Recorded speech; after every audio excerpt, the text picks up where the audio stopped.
Hello and welcome to Lecture 6 of the lecture series, Psychology of Well-Being. Well, in this lecture, we are going to look at the social justice approach to well-being that has its own parallel with the critical theory paradigm. And we'll see that how this particular social justice approach to well-being through the critical theory paradigm helps us build upon our understanding of the positivist paradigm and the social constructionist paradigm that we saw in the previous two lectures. Well, what are the important aspects of the the critical theory paradigm to well-being would take us towards? Well, the first one is that we are going to look at the basic assumptions of this particular paradigm, and then what are the important developments that have taken place in psychology in terms of the critical community psychology approach, primarily in terms of centering the voice silenced by the structural or the social hierarchical context. Then how this particular approach helps us understand well-being with the help of social justice and its linkages with the phenomenon of empowerment, or how people become enabled enough to take care of their capabilities in a more meaningful manner, and empowerment through the concept or through the phenomenon of responsible, togetherness. Well, we'll see some examples. We'll take some examples to understand the silenced voices and the possibilities of empowerment with the help of the critical community psychology approach. And that's under the broad purview of the critical theory paradigm. We are going to look at its basic assumptions. So what is the answer to the question that what is the nature of reality that critical theory paradigm takes up? And that is reality being shaped within a socio-historical context where cultural, political, and gender-related dynamics pivotally shape the worldview or experiences of people. So that's the assumption about the ontology, or the question of nature of reality. And the relationship between the researcher and the participant is that of empathic relationship, getting into the shoes of that participant or the other person whose experiences we are interested in to whatever extent possible. So the empathic bond somewhere helps us get closer to the experiences of people. Then methodology is joint constructions of meanings between the researcher and the researched by creating space for the participants to voice their concerns and lived experiences. And axiology, which is the purpose that the knowledge or the understanding about people would serve to the people themselves, that is usually decided in collaboration with the participants aiming at empowerment or emancipation from forces that are structural, policy-related, or sociopolitical in nature, which deny participants their voice or subjective experiences and identity. So that takes us towards this recent development in the field of psychology related to the critical theory paradigm. And we can see that with the help of the critical community psychology approach.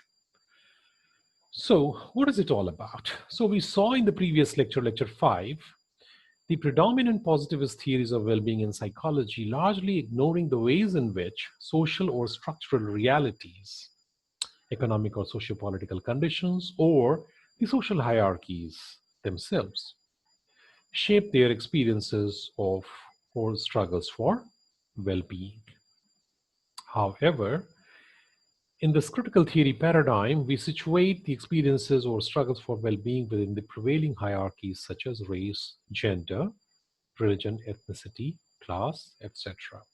And we can recall from lecture 3 that we took up the understanding of low income sections in South Africa and their mother facing the brunt of gender norms and the a particular economic discourse regarding the individualized responsibility of the person to take care of the family in terms of finances as well as other responsibility, and the person responsible for child primarily would be perhaps all alone, would be the mother herself. So that's the thing that we saw in lecture number 3.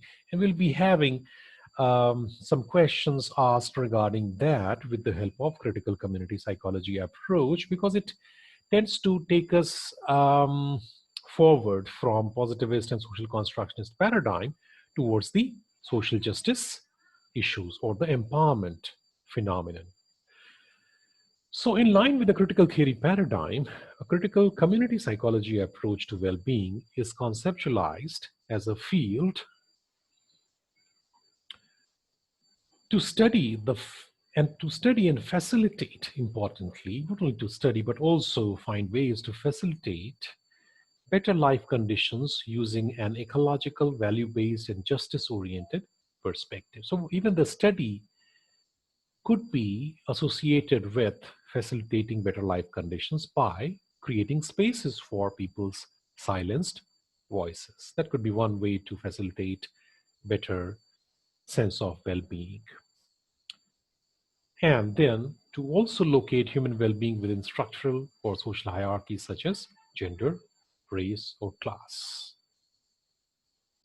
So that is critical community psychology as a field. And these are the major tenets or assumptions of this particular approach towards well-being. Well, let's learn something more about this particular approach towards well-being. And Burton and his colleagues in 2007 have elaborated upon some important features of critical community psychology. Well, they say it is community psychology because it emphasizes a level of analysis and intervention other than the individual and their immediate interpersonal context. So it moves beyond that towards social or structural. It is community psychology because it is nevertheless concerned with how people feel, think, experience, and act as they work together, resisting oppression and struggling to create a better world. So, this is something that comes from these authors and that tell us very clearly about the concern towards not only individual and their immediate interpersonal context, but also in understanding how people feel, think, and experience as they act, as they work together, resisting oppression and struggling to create a better world, struggling to create a better sense of well being. Well, key features of critical community psychology approach to well being then involves centering the voice silenced by the structural context, then giving primacy to person's empowerment or enabling the person to take care of one's life with the help of one's capabilities, and social justice and empowerment through responsible, beg your pardon, togetherness. So let's look into some detail what this tells us about. Well, centering voice silenced by structural context, we see that besides focusing on following aspects of the person of well-being, it's important to note that there are other aspects of well-being, not only of the person, but beyond the person also, like, again, the important processes that may shape their sense of well-being or the struggle for that, that's also taken care of. So let's begin with it focusing on some of the aspects of the person of well-being, like physical well-being, psychological well-being, and interpersonal well-being. Critical community psychology approach also emphasize on the context and justice related aspects reflected in community well-being. Okay, so how much one is feeling a part of community well-being, we can remind ourselves of also to some extent the social well-being theory that we saw in lecture number 4. Then organizational or occupational well-being. Okay, but key thing here is that it emphasizes on the justice related aspects and not just the contextual, merely contextual aspect or the situational aspects of it, right? But whether or not justice related concerns are met within community, organization, or occupational domain of one's life. And besides that, the financial conditions or um, economic processes that one is a part of, economic policy that actually governs one's life. So, in a nutshell, then centering the voice silenced by the structural forces could be possible with the help of a holistic approach towards well-being that takes care of what is there within the person, like physical, or of the person, like physical, psychological, and interpersonal well-being, moving towards the justice related aspects reflected in the community well-being, organizational and occupational well-being, and economic well-being in terms of how much um, equality concerns are actually met for people. Well, then the critical community psychology approach also tells us about the empowerment through social justice.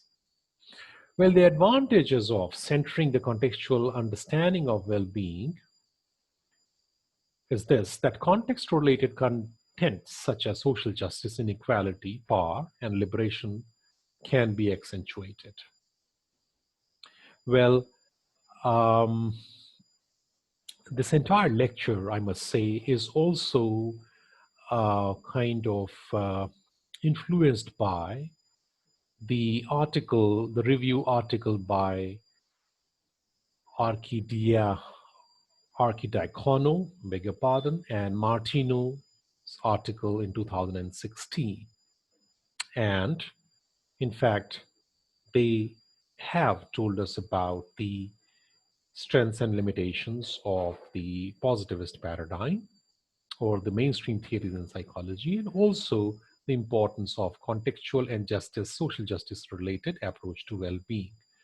So that's where I quote them that the advantages of centering the contextual understanding of well-being is this, that the context related contents such as social justice, inequality, power, and liberation can actually be accentuated. So that's an important aspect of the point of view of Archidiacono and Martino's article. Well, they also remind us of the challenges of contemporary times, and I would like to quote them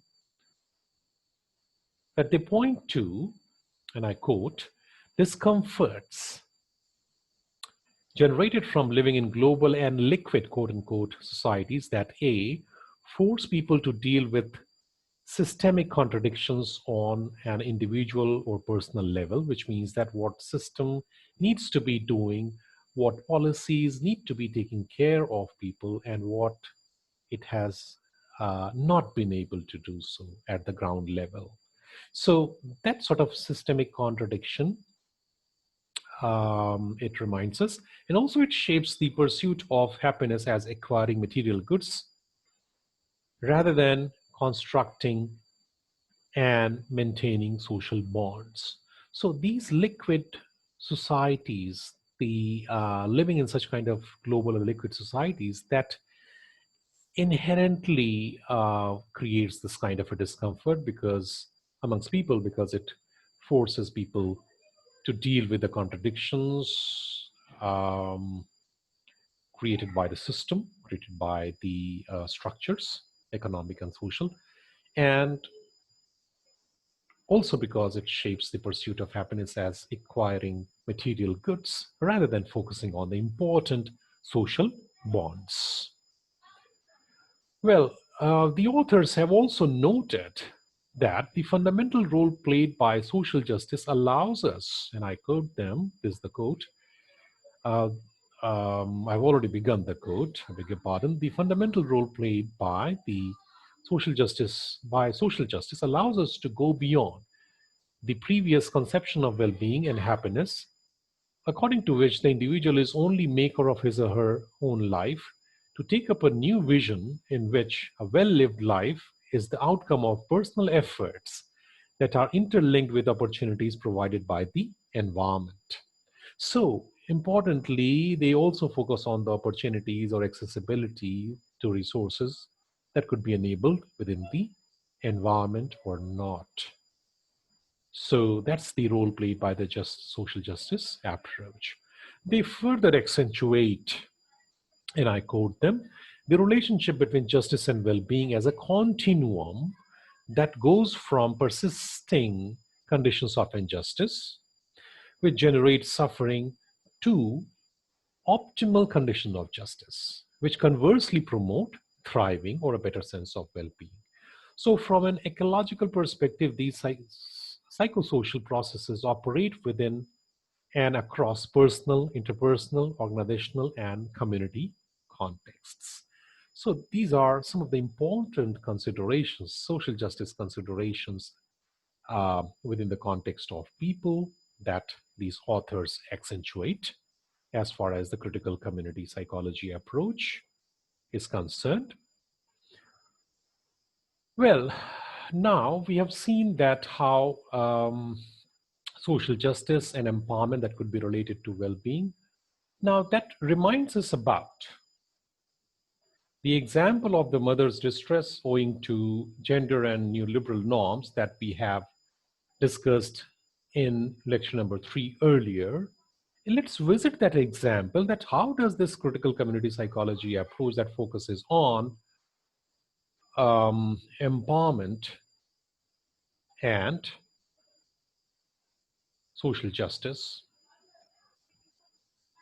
in terms of how they facilitate well-being. So what kind of answers do we get from critical community psychology approach once we revisit this example of mother's distress owing to gender and neoliberal norms? Let's see that. Well, let me take you back again to lecture 3, where we have discussed this, that Kubler and Lawrence noted how gender roles and the neoliberal discourses created in mothers of low-income families of South Africa a feeling of being deficient. Well, the images of being an efficient or an ideal mother are related to the discourses of neoliberalism that tends to commodify social or relational and personal life as well as skills. Mothers are socialized into such discourses, and the individual responsibility of care of the child is placed primarily on the mother because of such kind of gender norms and the neoliberal discourses. As the authors observed, the internalized notions of being a mother was to be an all providing, ever giving, self sacrificing mother, an ideal that the women could not live up to. The participants narrated the experience of guilt as well as feeling of being a deficient person, as they took the entire burden of caring and providing food for their children on themselves. Well, this tells us something about critical community psychology approach that looks at the conditions of social inequality or injustice that may be prevalent and that may lead to suffering. Now, how about the other part of critical community psychology approach to well-being, or the social justice approach to well-being? How could, in these conditions, one can envisage, one can think of a sense of well-being? Well, that's where this theory comes up and tells us about the possibilities of social justice and empowerment through responsible togetherness. Please remember that these mothers that we just talked about might not just be longing for more money to buy food for their kids, but they would also be concerned about the kind of roles and identity that have been forced upon them. That speaks of indifference and inequality on the face of it, or very literally, it. I mean, their conditions tells us about these kinds of difficult living conditions, particularly relational conditions in terms of inequality and indifference that they have to face. Well, let's see where hope may lie, and we look at that with the help of the concept of responsible togetherness that could be uh, initiated. Well, what are the promises of responsible togetherness? Rather, what do we really mean by responsible togetherness?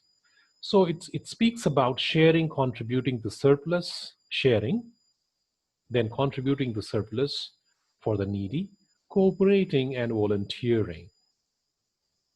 Well, that could be one way to look at responsible togetherness. Well, it specifically mentions adopting three collectivist good practices that speaks about responsible togetherness, and that may also address the conditions like the one that we just mentioned regarding the mother's whole and soul responsibility of the mothers to take care of the child, whether it is in terms of financial resources that they've got together, or taking care of the child day in and day out. So, what is the potential of bringing about or intervening to that extent where the possibilities for justice and empowerment could be possible? And that's where these three collective good practices have been emphasized by these authors. The first one is field control, that is the orientation to share power or control with the collective rather than preferring individualistic lifestyle where I would like to gain more power and control. So whether or not the power and control lies with the or whether we have that orientation to allow power and control to be shared by the collective rather than having an individualistic lifestyle where I would like to, or the person would like to, or the individual would like to, uh, gain power for oneself. Then having a synergic community, that is a very cohesive collective, having members willing to share their psychological resources for the community. Now it becomes important that the mother's sense of well-being, or let us say the struggles for well-being that we just saw in the example um, in the previous slide, well, that could, one can hope that that could be addressed with the help of field control that we just discussed, and then the synergic community where we can think of a cohesive collective having members willing to share their psychological resources for the community. So that becomes very, very critical. And then promoting trust, or promoting uh, a sense of community, or building a sense of community. So again, one can visualize that how for such mothers with the, I mean, responsibility being thrust upon them to work together all alone towards taking care of the responsibility of uh, nurturing the child. All these three important elements could make sense in order to provide some kind of solace, some kind of sense of well being to such mothers. So I repeat, field control, that's the orientation to share power or control with the collective rather than with the individual through their individualistic lifestyle. Then synergic community, that's having a cohesive collective with members willing to share their psychological resources in terms of time, concern, and energy, and then promoting trust, or a sense of community, or building trust or a sense of community amongst people. Well, in some subsequent lectures, we will revisit the experiences of well being from a social justice or critical theory paradigm among vulnerable populations such as disaster survivors, besides elderly population and women. Thank you very much.